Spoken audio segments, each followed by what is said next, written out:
Master minds commerce చదవాలనుకునే 10th inter విద్యార్థుల తొలి ఎంపిక. నమస్తే అమ్మా. నమస్తే తల్లి. అమ్మా, గుడికి వెళ్ళేటప్పుడు ఆడవాళ్ళు అలంకరణలో భాగంగా పూలు పెట్టుకుంటారు కదా, తల్లో పూలు పెట్టుకోకూడదా? ఎవరు చెప్పారమ్మా పెట్టుకోకూడదని? అంటే ఈ మధ్యకాలంలో మన టీడీపీ అర్చకులు, ప్రధాన అర్చకులు వారు చెప్పి ఉన్నారు కదా, పూలు పెట్టుకోకూడదు తల్లో అలంకరణలో భాగంగా. టీటీడీ ప్రధాన అర్చకులు చెప్పింది అంతే కదా. టీటీడీ ప్రధాన అర్చకులు చెప్పింది తిరుమలకి మాత్రమే వర్తిస్తుంది. అక్కడ పెట్టుకోకూడదా నిజంగా? కొండ మీద గుడికెడితేనే కాదు, కొండ ఎక్కిన తర్వాత పూలు పెట్టుకోకూడదు. ఎందుకని? ఎప్పుడో అమ్మవారు అలా అలిగి ఇక్కడెవరు పూలు పెట్టుకోకూడదు అన్నదట పద్మావతి అమ్మవారు.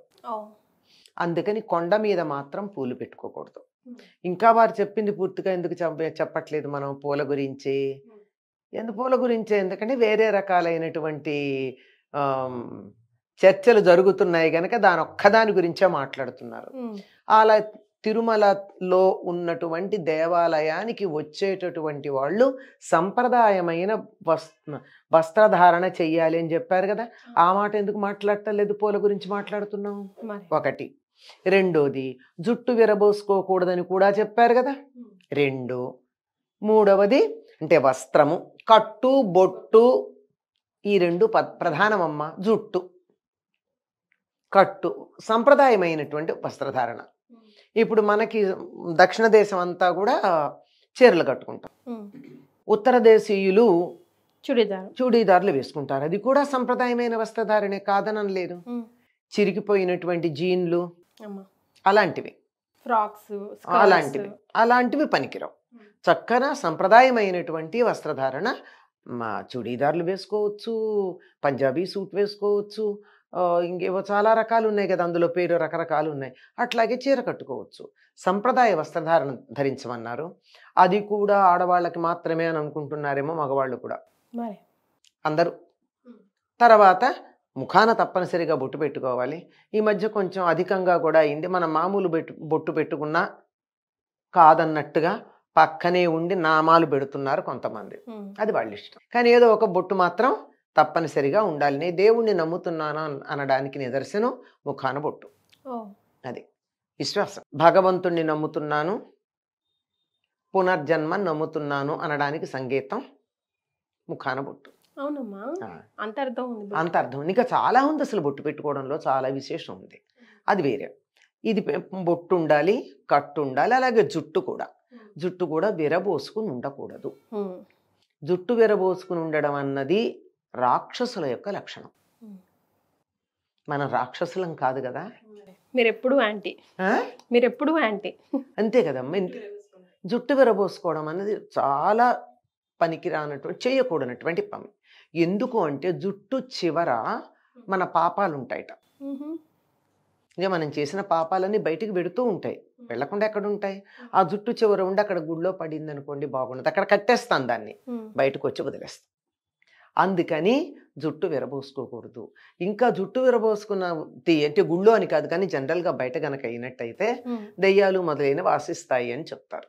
సరే, ఇంకోటి మీరు అడిగిన ప్రధానమైంది అంటే, ఇవి మీరు చెప్పలేదు కనుక ఇవి చెప్పాను నేను. ప్రధానార్చకుడు చెప్పిన నియమాల్లో ఇవి కాక చెప్పింది తల్లో పూలు పెట్టుకోకూడదు. తిరుమల కొండ మీదే పెట్టుకోకూడదమ్మా, గుళ్ళోనే కాదు.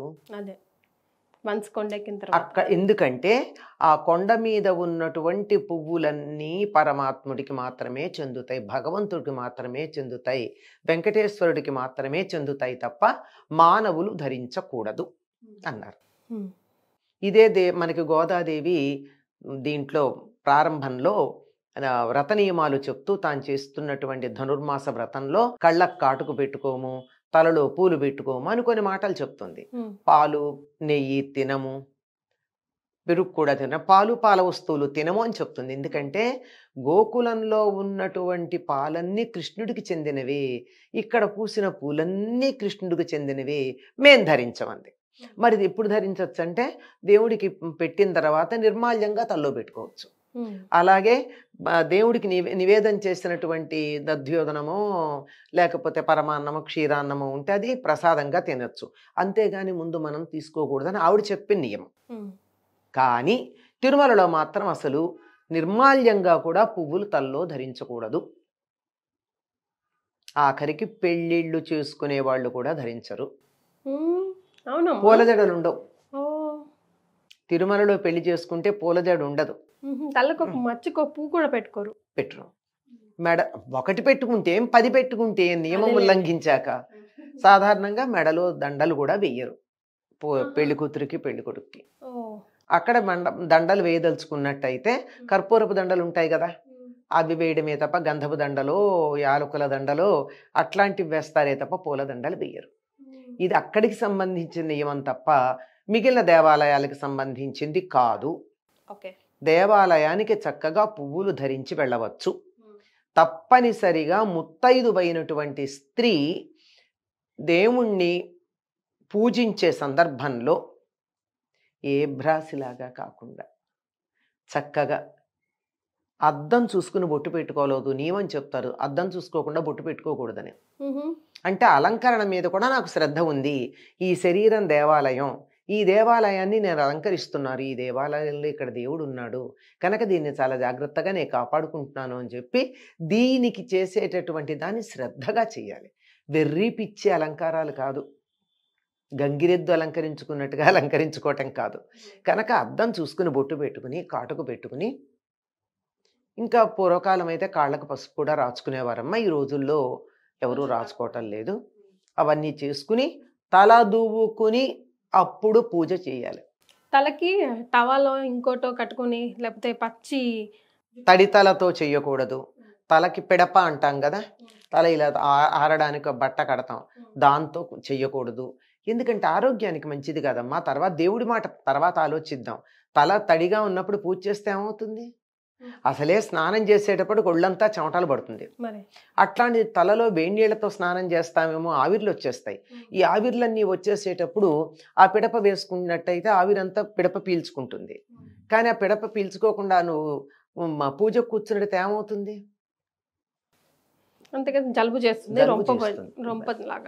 అదొకటి. తర్వాత మనకి నెత్తిన గొడ్డేసుకుని పూజ చేయకూడదమ్మా. అది అన్నిటికన్నా ప్రధానం. నెత్తి మీద గొడ్డేసుకోకూడదు. దీనికి వ్యతిరేకంగా దీన్ని వ్యతిరేకించేవాడు నెత్తిన గొడ్డేసుకుని చేస్తారు. అదే కదా, అది అంటాం కూడా. ఒక సామెత కూడా ఉంది కదా, తల మీద వేసుకొని ఏదైనా కోపం వచ్చినప్పుడు నెత్తిన గొడ్డేసుకుని పోయాడు అంటే మరే నాశనం అయిపోయినట్టు. కనుక తల మీద బట్ట ఉండకూడదు. పూజ చేసేటప్పుడు తడి తల ఉండకూడదు. చక్కగా దువ్వుకోవాలి. తల దువ్వుకుని తలలో ఒక పువ్వు పెట్టుకుని దేవుడికి పూజ చేయాలి.